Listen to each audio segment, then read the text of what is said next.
ఇప్పుడు మనకి దేవునికి సమీపంగా రావాలి. దీన్నే మనం మార్పు అని అంటాం అనమాట.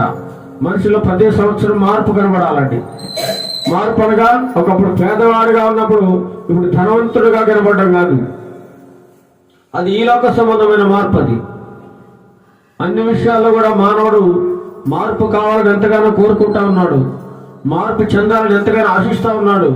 అందుకోసం ప్రతి సంవత్సరం కూడా క్రమక్రమంగా మార్పు చెందుతూనే ఉన్నాడు. కానీ క్రైస్తవుడునని దేవుని బిడ్డలని చెప్పుకుంటూ కూడా ప్రతి సంవత్సరం అదే బతుకు జీవిస్తూ ఉన్నవారు ఎంతో మంది ఉన్నారండి. ప్రతి సంవత్సరం కూడా అదే బ్రతుకు. ఇంతకు ముందు సంవత్సరం ఎలా జీవించారో ఈ సంవత్సరం కూడా అదే విధంగా జీవించడం. పాత అలవాట్లు, పాత బుద్ధులు, పాత నీచమైన స్వభావమును దేవుడు విడిచిపెట్టమని కోరుతా ఉన్నాడు. అది మార్పు చెందడం అంటే.